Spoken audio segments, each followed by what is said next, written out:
So Shane, today we're going to talk about a topic that I've wanted to talk about for a long time for companies that are dealing with a lot of compliance and security requirements across multiple frameworks, a ton of compliance burden, and really looking for a way to smooth that out and reduce the burden for their organization. And that's the title of our presentation today and in the white paper that we wrote, the Unified Compliance Revolution. So I'm excited today. Good morning. Hey man, how's it going? Great. Let's before we kick it off here, let's do quick intros so everybody knows who we are and what we're doing here. So I'm Christian Hyde. I'm a managing director at Risk 360. I help lead our compliance practice and our security practice. And with me, we have Shane Peden. Quick intro, Shane. Yeah, I'm the director of cyber risk and also CISO advisory services. So most of the work I do at Risk 360 is focused on the in-house side, so less audit, less external, and more actually internal to the organization and helping out stakeholders directly with their problems. Great. Thanks. So what we're going to talk about today. So as I mentioned earlier, the unified compliance framework. What is that? We'll talk about what that is, why it matters to your organization, and then really get to the heart of it. How do you go about as an organization with a lot of security and compliance requirements, probably being audited all year round? How do you go about implementing a unified compliance framework? And I think that's really what most people want to know, and we'll get at that. So let's dive right in here. Yeah. So why does this matter? So Shane, there's some organizations that we work with that have at least a half dozen different security and compliance frameworks that they have to comply with, and we kind of have a little Venn diagram here displaying that. But I think that the hidden knowledge that we have that maybe others don't recognize is that all of these security and compliance frameworks, especially in the security universe, really use different words to say the same thing. So as a result, there's a huge amount of overlap, and sometimes I would say that's between 50 and 90% overlap.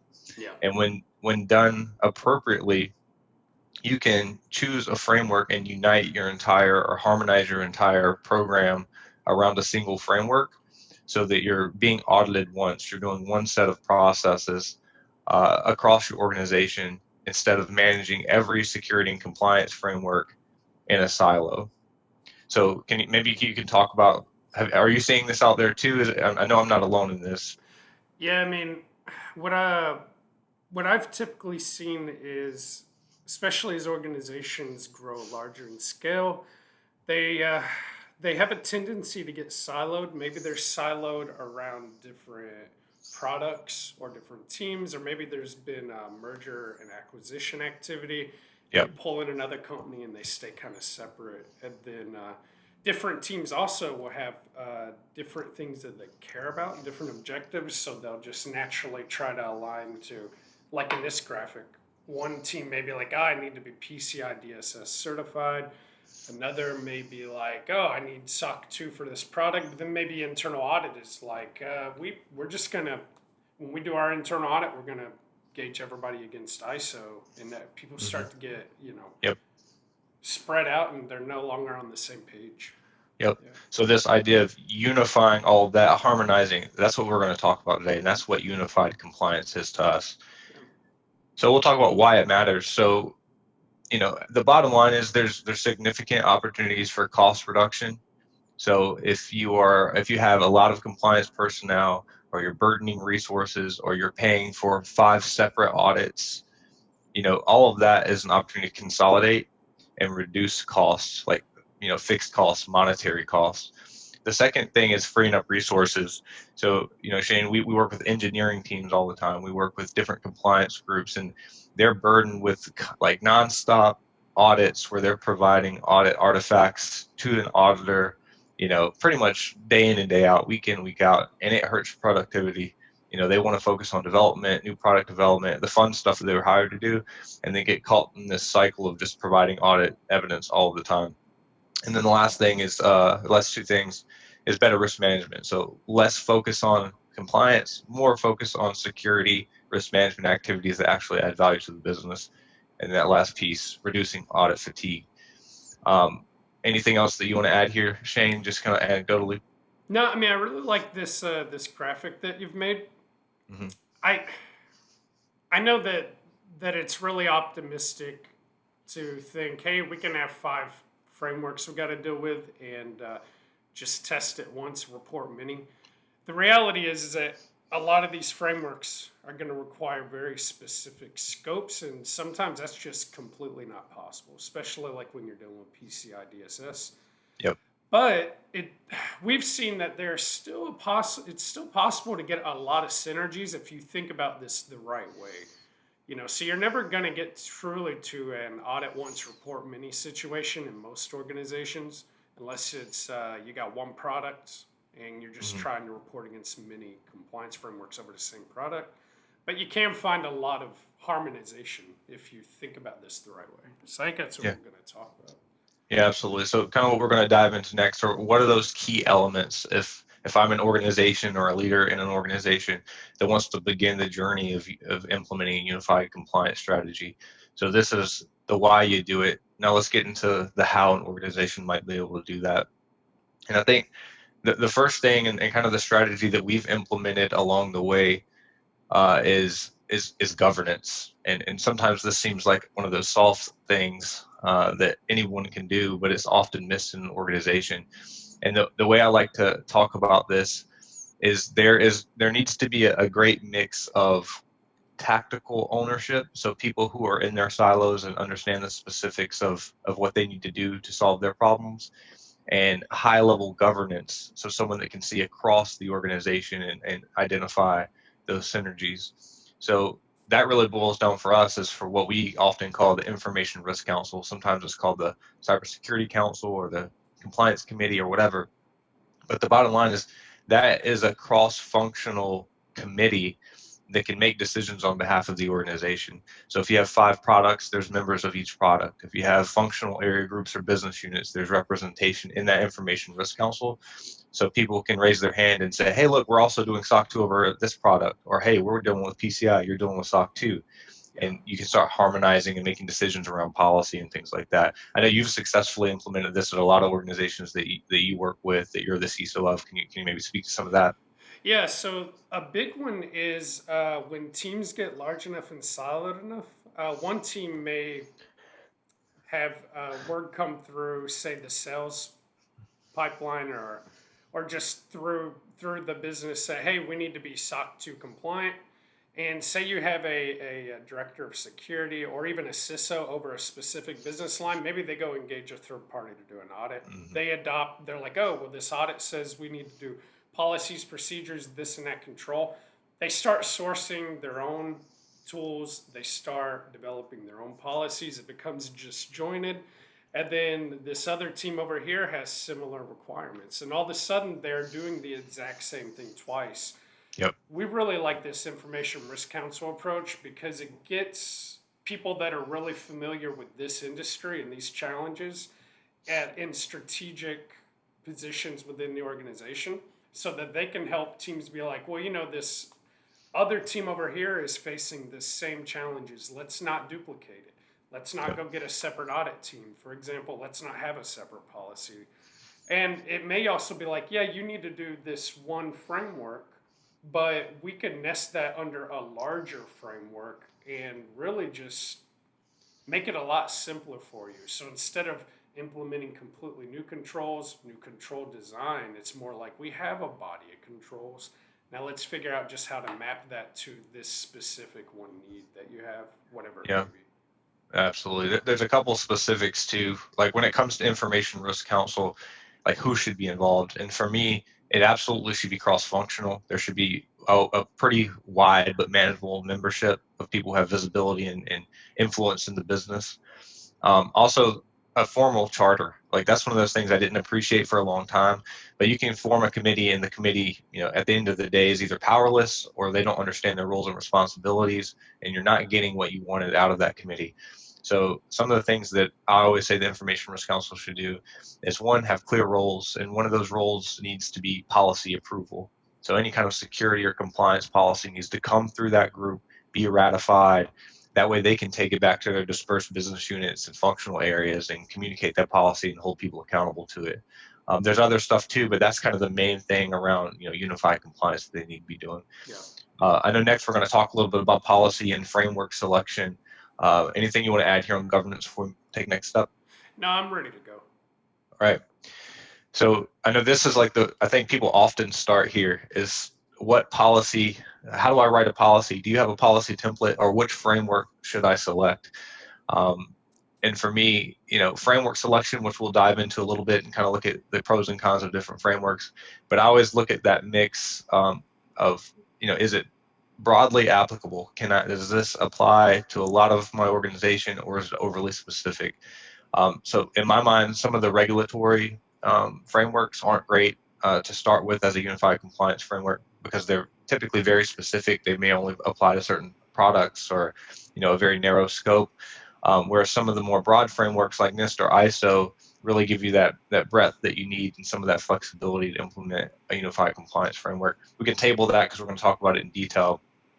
And then policy framework, mapping your policy against that framework again, so it's widely applicable to the organization and gives you the coverage you need to cover a lot of different compliance requirements. Shane, you want to talk a little bit maybe about just like policy creation, policy versus procedure? I know you've done this very effectively at Yeah, places. I used to. So in a prior career, I was a true IT guy. I was the guy really turning the dials, implementing systems. I used to hate policies. They'd just be Yeah. these giant mundane documents that were created by people I never met and I never worked with, and Hmm. they sometimes they'd be hyper specific and they would almost you'd be chained to this policy that was not realistic to the organization. Sometimes it'd be so generic you didn't know what to do with them. Yep. Sometimes it would look like they were downloaded off the internet and somebody did a find and replace on them. I really love policies that adhere very specifically to a framework because that helps you take out the guesswork of what needs to be in our policy. I really love doing that against ISO 27001. And then I love to write policies in a way that they're really more directives. It's kind of like this is the spirit of what we want to achieve and what we need to do. But at the Yep. same time, it gives various business units flexibility to go implement that based on whatever it is they need to do. Yeah. And then the only time you really want to get hyper specific is if it's something that you are really strong on. Perfect example is say you have multiple business units that need to be PCI DSS compliant. You may say, hey, by policy, you cannot use a version of TLS earlier than whatever the current is, like 1.2, something like that is hyper specific. But other than that, really try to avoid being like Yeah. hyper legalistic in your And that might be the policies. Yeah, policy versus the procedure, right? mm-hmm. Policies higher level, procedures like that business unit level. Yeah, A couple tips too, just based on areas that I think we've both seen fall short when it comes to policy, is policy ownership. So I know that we have organizations today that every functional area has a separate policy, or no one even knows what the real policy is because over time 4 different policies have been written and ratified, and no one knows which one's current and reflects reality. So that's kind of where the Information Risk Council comes in. There's a clear owner of that policy, and that is the authority. The second thing is people always want policy templates. I think they treat it as a check the box activity. Don't see a lot of value in policy, but for me, especially organizations at scale, um, policy is the strategy and the written articulation of management's intent. So at top level management should really think through what they want their strategy to be, put that in policy so that they can roll it out to the organization and hold people accountable to it. And more than that, I think it gives leadership the opportunity to start thinking through what they want to do, you know, and hit all those boxes. So there's really a strategy session.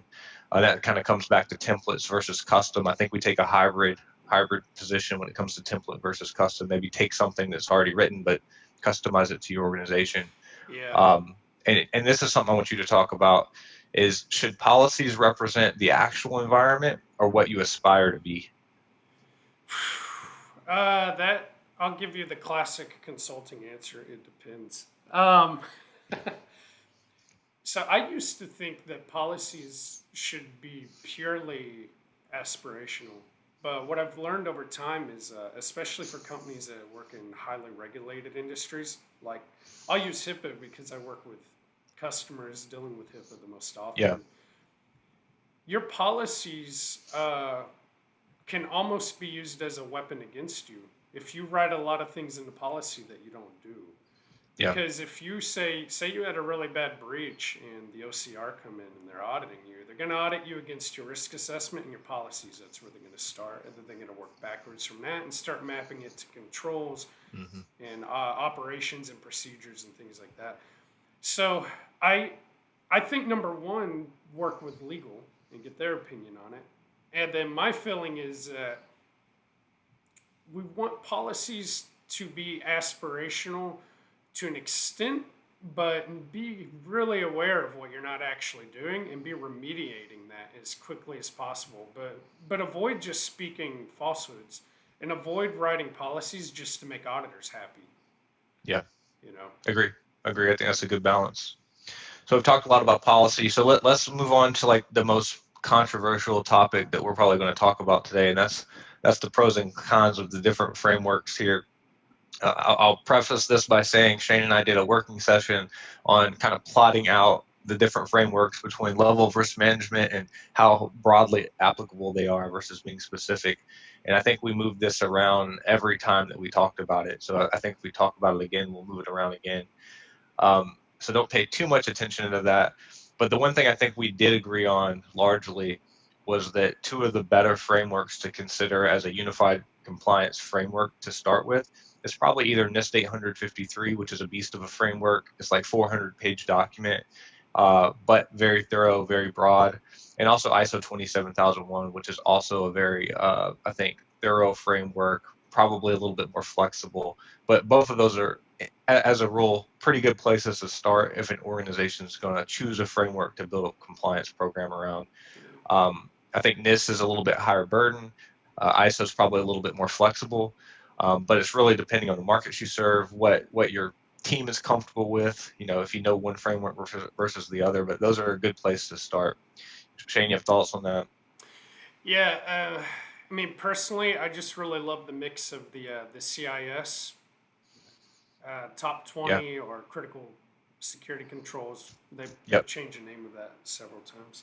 The CIS and ISO 27001. That's what I personally advise Yeah. 90% of the time, unless you're a company that has a compelling reason to use 853. Yep. So suffice this to say, I think if companies are starting from zero and they say, what framework can I choose that's going to have broad overlap with a lot of other frameworks and start me down the path of policy writing and harmonizing my compliance program, I think it's one of those two. That's probably where you start, unless you're in a specific industry that demands something otherwise, but those are great places to start. Kind of moving on. So we've talked about governance, policy creation, choosing a framework. Now I want to talk about like training and adoption, which is another one of these soft things that I think people gloss over, but is absolutely essential to implementing that harmonized unified framework. And the idea is, we've seen frameworks and policies be written in a silo, and then you interview the organization and absolutely no one knows about them. They're truly in a silo. So one thing that we've advocated is don't just do security training, do training and drive adoption of your policies and procedures so that everyone in the organization, based on their role, knows where the policy is, basically what they're supposed to do. They're speaking the same language, they're talking to auditors and their coworkers in the same way. And that's really important. I know we've kind of broken that out by, what group needs what type of training. I know for a lot of the organizations, Shane, that you help run, you're the guy who does training. You do quarterly trainings and security trainings, specific trainings. Can you speak to any of this stuff? What have you found to be effective? Yeah, my feeling is that you should you should focus on pulling the things out that are relevant. Yep. And I don't know, that seems like an obvious answer, but more often than not, we don't see it happen. I really like it also when you inadvertently train people without them knowing you're training them. So maybe that may mean aligning things that the employees do see to policy without just saying, here's this giant policy, I need you to read it and affirm it. Hmm. Instead, maybe that you pull out nuggets that really matter into like your quarterly security training or ongoing messaging that's coming from information security. Put it in Hmm. the employee handbook, put it in your acceptable use policies, things like that. Yep. So it's not necessarily like you got to hit people with this giant document and just say, hey, here's, you got to know this. Another thing that we've done at a few teams that I work on is teams that use G Suite. This is a lot easier. Yeah, because of how G Suite will let you get in Drive and collaborate on a document, we will have a live version of a policy, and key stakeholders will have the ability to mark that up and comment it. And the policy becomes a living document. And throughout the year, we're just running through it. And you'll just make an update, have tracking changes, comment it out that you made an update. But then, say in Confluence or whatever your wiki is, we have a frozen version. That's the official version. Yeah. That's a great way for teams to work in the opposite direction too. So as they're training or things are happening in the business, they're going back to the document, and that's a matter of me training them to do that. So it's also about training the stakeholders, the people on the IRC, to treat policies as living documents. Yeah. And then we take all those changes, funnel them up into the IRC, and then we decide, hey, does this align with the business as a Yep. whole, or is this something that needs to be pulled out and put into a procedure specific to your team? Yeah. Yeah. And I think for me, especially when you're talking about slightly larger organizations that have a pretty big footprint or that are, not or even physically separated from each other, um, the security and compliance people, I think, by their nature, are more they're in the weeds. So training is something that you have to do, but you don't have a strategy around it. So this takes work, a lot of work. So for me, is probably partnering with your learning and development team, probably partnering with people ops or HR, and putting a defined training strategy together. Like what needs to be trained, who needs to be trained, how do we roll this out to the organization, down to little information like where is a policy going to be hosted, how are we going to drive adoption, how we're going to drive knowledge of that policy. And I know we have some clients that I think do a really good job in onboarding. Everyone gets some formal training. There's literally signs hanging up in bathroom stalls that said, "Do you know about this policy?" They get newsletters and things like that. So it's really not a one-time training. They're kind of always hitting them with little tidbits here and there, so that over time, everyone can adopt that. So if you're a security and compliance person, like really partner up with someone in learning development and try to develop a formal strategy to roll this out to Yeah. drive adoption. You can make it pretty cool too. I've seen teams that do lunch and learns, teams that do town halls. Hmm. Those are always fun because they double as cultural experiences in the Yeah, business. absolutely. Some teams get really creative. I mean, I actually envy quite a few of our clients that have taken it to the next level, and it always gives me a lot of ideas. I always like to take those ideas to other clients. Yeah, absolutely. So that kind of feeds back to you do training and adoption, and this is another thing that seems obvious when you say it, but is tough to implement in practice, and that's centralized knowledge share. Um, so you have these policies. I think the biggest problem that I've seen at companies is policies and procedures live all over the place. You have outdated wikis, you have stuff in, say, a Confluence page that only a limited number of individuals have access to, you have stuff that might live in SharePoint or G Suite, and really nobody in the organization, absent maybe the person who wrote the policy, can point back to where they live, and how they're updated. So having not only a centralized knowledge share but training around that knowledge share, and just a widely accepted principles and rule sets about how you're going to share that knowledge is essential. I know we have one client that their engineering team keeps all of their policies and procedures in Jira and Confluence, but they're the only ones that have access to that. Whereas corporate security is keeping everything in like a shared drive, this a Word document, and then HR has theirs in their HRIS system where they only have access to it. And if you speak to any one of those teams, they're not aware of what the other people are doing. So it results in a very decentralized system where no one knows what the most recent policy or procedure or methodology is.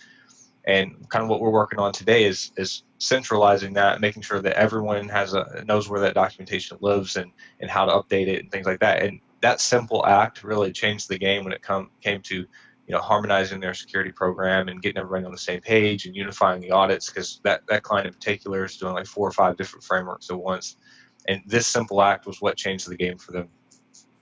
Yeah, I remember when GDPR first hit and everybody was scrambling to deal with that.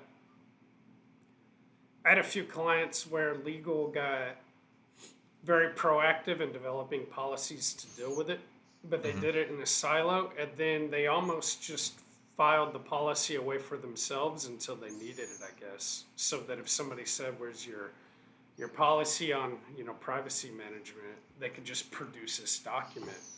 And Hmm. then what I found a few times is that those documents would be they'd be stellar. They would meet the requirements of GDPR to a letter. But then they didn't align to these other policies that were actually in place. That's another good argument to make sure legal is on the IRC and that they're Yeah, part of the absolutely. conversation. Yeah, I think all of this is like, at the end of the day, we're giving all of these recommendations: centralized knowledge share, training adoption policies. But that's why we started with governance, because all of these decisions have to be made as a team. So if you're going to decide where you're going to have a centralized knowledge share and how that's going to happen, well, who has to decide that? At the end of the day, that's probably the IRC. It's a cross-functional group where everybody's agreeing to ground rules, agreeing to where this stuff's going to be stored, and everybody adhering to that. Because if I think sometimes we see the security and compliance team make this decision in a silo and say, look, this is our new knowledge repo. Mm-hmm. But guess what? They're the only ones that know about it. The product teams, the leadership, no one else bought into that. And then you run into the same problem. So it really needs to roll up to that governance team, just like you're saying. Yeah. So cool. So next, I'm going to talk about continuous improvement. So this is largely an ISO topic. ISO loves this. I think all of the frameworks talk about that. But at the end of the day, you're going to have a process, and your environment is going to change. You're going to, like you said earlier, you're going to do M&A activity. You're going to build new products. You're going to have employee turnover. Technology is going to change. You're going to go from on-prem to the cloud, whatever. Things just constantly change. That's the one common, or the one constant in business, right? So you have to have this formalized process to continually improve. Um, and ISO calls this continuous improvement corrective action. Everybody has their own different words, but the bottom line is you have everyday processes. You need to do periodic process reviews or periodic audits of those. And that could be from internal audits, so like an internal team or a third party that you brought in to independently review that. You can do automated QA tests, you can do pen test vulnerability scans, even your external audits are all going to be inputs to review your current processes and give you feedback on those. I think most companies do okay there. They actually do, some assessments, but that's often where the process breaks down, because there's no way to identify, like, log all of those, track them, and actually see them through to final remediation. So you get all of these inputs, you have a place to track them, like a risk register, and then you actually do something about them. So develop plans and then tracking them all the way through to remediation. And then hopefully all those improvements become everyday processes again, and you do it all over again. I know, Shane, you do a lot of audits and assessments. You do it for remediation. What have you seen work here? It it again it depends, but I Yeah. think what has been most effective is when teams get really consistent about consolidating audit findings in the forms of risks, and those risks are tracked through a life cycle. And then, Yeah. depending on how big the team is, it may not be realistic to take every risk to the IRC. But what you should have are a set of KPIs and at least high level risk tracking so that there's accountability to different business units to be owning their risk register and making sure that things on the risk register are going through the life cycle. And Yeah. that allows you to unify all these self-assessment activities into one. It's Yeah. really that risk register, and then having the IRC address the big ticket items that they really need to be making decisions on at those levels. So things that really threaten the livelihood of the business, things that are really critical, things that are going to cost a lot of money to fix or a lot of personnel, Yep. different stuff like that. Yeah. I think, tactically, how do you do this? So someone needs to own this, right? There needs to be a group or a person or persons that own this process. They need to have a risk register that we keep talking about. Even if that's an Excel spreadsheet that everyone agrees upon where that lives. In Phalanx, our platform, we have a risk register that everybody can access.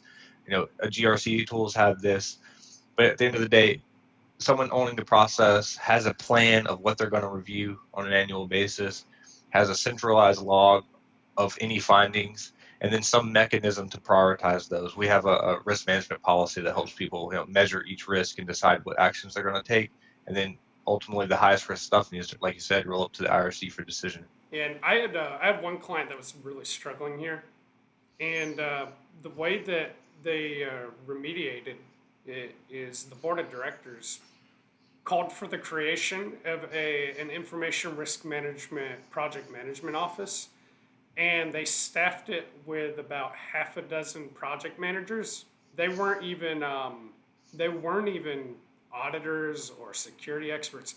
They were just highly motivated, very driven project managers who would take projects that were identified to remediate risks, and then they'd execute the projects. And they would just pull together, they would go into the business and just pull together the right people, let the right people for the job tell them what needed to happen, and then they just simply project manage stuff through Yeah. to completion.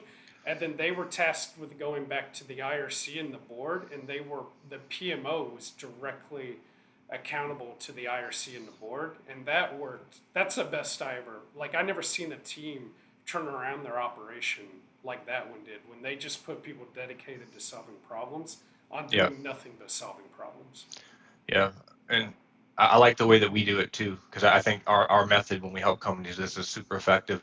So, we'll come in, we'll bring a framework, whatever the flavor of the framework for that company is. Sometimes we'll even help develop the unified complaint framework and take ISO or something and map it across all the different controls, break that up into a formal audit plan, audit it every year, put it into a risk register, and then feed that up to management and help them with decisioning. And I think that's effective too, because there are some organizations that don't have the resources to kind of to do this, and that's when you can bring a third party in, or either hire for it yourself and kind of do that same life cycle. Very effective. That kind of brings us to tools and technology. So I think one of the themes that we have today is kind of the GRC technology, which I kind of joke is the new ERP implementation, because they come in all different sizes. You've seen some of the huge ones that are multi-year implementations that sometimes seem to never end, down to some lightweight SaaS solutions, and those look and feel different based on technology, but they are effective. Because it's a lot better than decentralized Excel spreadsheets. It's a single pane of glass to log risk, to manage audits, to assign owners, getting the cadences around reoccurring activities. So I like GRC technology, but the bottom line is it needs to solve a real problem. It needs to have an owner. In my opinion, it needs to be lightweight enough where you can implement and get value out of it quickly, unless you're an organization willing to take on a huge implementation, but can be effective. And I think really is probably a necessary tool in most companies' arsenal these days when it comes to trying to really manage a program. Shane, Yeah. do you guys use GRC or anything in your clients? Seeing any value there? Well, yeah. I mean, naturally, we always implement our solution Phalanx just because we've built the tool to complement our services. Um, yeah. The What I usually try to do is use Phalanx is that central risk register. Projects are born out of it. If company, like the one client I was talking about that had a PMO, I'll work with the PMO to benchmark those projects. I'll be kind of a strategic advisor to them to know who to pull and what to do. And we're continually feeding that back into the GRC to keep up with it. Yeah. I like it better than the spreadsheet approach because it makes it a lot easier for everybody to collaborate, and it's a lot more accessible. It's centralized, it's controlled, it's logged. Nobody can fat finger a cell like in Excel and then not know who messed it up, or the Yeah. document gets locked or duplicated, or one team says, "Oh, well, I like this, but I want to make it mine," so they copy it, and now you're a mess. Yep. So yeah, I mean, I like GRC tools if they're simple and they work. Some of them are just really beastly expensive and hard to implement. So I actually Yep. almost prefer Excel over those, if I'm being honest. Yeah. And like I said, it needs to solve a problem, and Yeah. everybody needs to be on board with it. So it's just another kind of change process. I know process automation. That's something that I think when we talked about tools and technology, you went straight to, like, because everybody wants to automate compliance and security. So can you maybe rattle off a few of the things in way of automation that you've seen be, let's call it the low hanging fruit stuff that's relatively easy to implement but high impact. Yeah, one thing I love about development folks, engineers, and really savvy IT and site reliability engineering people is I love to automate stuff. They hate repetitive tasks, and they're Mhm. really good at scripting and coding. Yeah. So this varies from every business based on the talent, the time they got, the tech stack they're using. But I'll usually ask them if there's something like a KPI that I'm needing to pull from them over and over. I'll just ask them something like, hey, is there any way that you could create a routine that just auto reports on whatever it is that you're doing? Hmm. And we usually try to customize it to the team. And then they may set up an API that can be reported on with a simple web app. I mean, teams get very creative. And when you make them aware that you can make their life a lot easier and I have to bug them less, they get motivated to help you. So usually it's a matter of taking KPIs and trying to figure out ways to report on those. Yeah. And Defining requirements, right? yeah, Yeah. defining requirements. That's at the simplest. Some teams that get really advanced will even try to automate like access reviews. Yeah. So they may just have a check that goes through in a database. And man, we had this one client that did something awesome. They integrated their HR management system with their VPN, which also was integrated with Okta, their single sign-on, which was tied back to their AWS identity access management. And they would go through and once a day, they just run a check against current employee headcount and make sure that users in VPN matched current employee, users in IAM matched current employees. And if there were deltas, it would automatically ticket IT to go look into that and kill the account if they weren't a current employee. So they Yeah. automated logical access testing. Access, that's an amazing one. I It was think that's beautiful. totally worth it. And yeah, That's one of those areas that can be automated, and I've never seen one organization that spent the development time to do that regret it in the back end. yeah, So access management is good. Also, just change control. That's the obvious one in my mind. Ability to generate good populations of changes, make sure changes fall mm-hmm. through the change management process. Jira, all the popular change management, kind of tools have abilities to do some customizations to somewhat automate that stuff, make it audit friendly, Yeah. relieve the burden from the development team. I've seen some wizards in Jira that can program and that you can basically script out. I think Jira has its own scripting language, and you can use it to basically script entire workflows and change management flows and make sure that pull requests are happening and code peer reviews are happening before things are allowed to move to the different stages of the life cycle. It Hmm. makes auditing so much easier too because instead of sampling and maybe only looking at a small percentage of your population, it's like, no, this is automated. We got pretty much 100% certainty as long as we have good control around the processes and how they're updated and changed. Yeah. So it really simplifies audit too. So I know a lot of security and compliance people might be watching this compared to engineers. So, having worked with engineers every day, what I would recommend is consider your biggest problem, put a business case together, not a business case, like a one pager, say, this is the problem, this is what I would like to do. And then take that to your engineer and say, hey, look, here's my written requirements. Can you help me solve this? And they would love that because those guys are always looking for pet projects and they will solve it for you. And even times when you think it's unsolvable, they'll figure out how to solve it. So if you're a security compliance person, take that to your engineers and see what they can do I, for you. I think you got to just sell it to them. How am I going to make your life better? Even though Mm, it makes my life better too. yep. Yeah. So that's tools and technology. I also want to talk about choosing an audit firm because at the end of the day, we've done all of this hard work. We've unified a security and compliance framework. Hopefully, we have one framework that's reporting across multiple controls. We've operationalized. The question is, how do you reduce that audit burden? So, you got to choose a partner that can help you get through this. So I want to talk about some of those things to consider. I guess the first thing is, choose an audit firm that's qualified to certify across whatever you care about. So if that's SOC 2 audits and ISO and high trust, okay, well, make sure they certify against that, because you want to avoid, for the most part, having to use multiple audit firms to certify against something.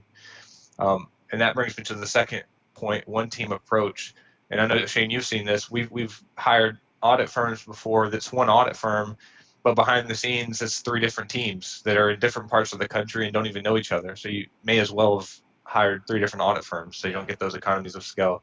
So ask about that if you're working with an audit firm. I want one team to do the same work stream across all of the audits, and that'll make a big difference. Otherwise, you're not really getting it. Proof points, references. So I think there's a lot of firms out there that claim to be able to implement this strategy, but probably have never done it effectively. So listen to them. What is their strategy to do that? How are they going to make sure that it actually relieves audit burden? Can they point you to references that you can speak to that reference and talk about, any gains or cost reductions they were able to have by implementing that strategy? And last, tools and technology. Is the audit firm sending you over an Excel spreadsheet? Are they going to send you three different information requests across the frameworks, or do they have something like Phalanx? We have a platform that's going to help you, exchange evidence, centralize your knowledge share, and the audit process with them. And I think those are at least four things that you should look for and talk through when you're selecting an audit firm. Shane, anything you want to add to this, or just kind of experience you've had? Yeah, I mean, I'm lucky because even though I'm a consultant and we do the external audits and sell these kinds of solutions and services, I get to buy them too on Mm-hmm. behalf of my clients a lot of times. So as a buyer, um, I'm always looking for teams that talk to each other and are not hyper siloed, Yeah. and how they're kind of presenting their proposals. And I'm just looking for, if even in the sales cycle, it matches what they say they're going to do for me as a service. Because a lot of times, if they're not even doing it in their own sales cycle and within their own organization, how much confidence do I have that their delivery is going to be any different? Yep. The other thing I really like to look for is, like you said, those proof points. Man, it varies. I just always ask those very open-ended questions. Our chief revenue officer likes the, what is it, the TED approach. Tell me, explain, describe it. I just play the TED game with them. Tell me more Yeah. about it. Explain it to me. Describe it to me. Like, I really want to understand, like, how are you going to do this? It's also selfish because if they're doing something better than I do, I just want to know. But it's, but once you do that, you get in those conversations, and you quickly weed out teams that have their act together on this and teams that don't. Yeah, I mean, Yeah. one easy thing I like to do is say, or let's say I'm doing PCI, SOC 2, and ISO. All right, well, give me the three guys or gals that's going to be executing that in one call. Do they know each other? Have they ever worked together? Yeah. Does the ISO person know how PCI will impact it? The SOC 2 know? And it becomes really apparent quickly if those people have ever even been in the same room, if they can speak each other's language, if they have a harmonized strategy or they don't. Some firms nail it. You can tell that they do this all the time, this old hat. Other times, you can't even get those three people in the same room. Yeah. And then that'll really help you kind of narrow it down. Anything else you want to add here, Shane, as far as choosing audit firm? No, it's not easy. I think you just gotta Take your speed time to date it. them, figure Yep, out the things that you need to ask that are gonna fish out the poor performers quick. yep, absolutely. So just getting down to additional resources. So I think the one thing to point out here is we have a white paper that covers this. So if you want to share this information with your team, or you prefer it in the written format, probably dives into a bit of detail in areas maybe we didn't touch on. You can go to our website, download that, share it with your team. It'll outline pretty much a lot of the stuff that Shane and I discussed today. If you want to, get in touch with Shane, learn how he's building these types of programs as his clients, email there, shane.p@networks360.com. Want to reach out to me, my email is there as well. Also, links. We have a lot of white papers that talk about the different frameworks. We have this first part of the unified compliance strategy, on how to implement that. And we'll have subsequent parts from the series, and then also our blog that we're producing content all the time that is good little tidbits. So thanks everybody for your time. I hope that you guys got a lot out of this and ready to kind of build a program for yourselves. And appreciate your time, Shane. Cool. Catch you later. See ya.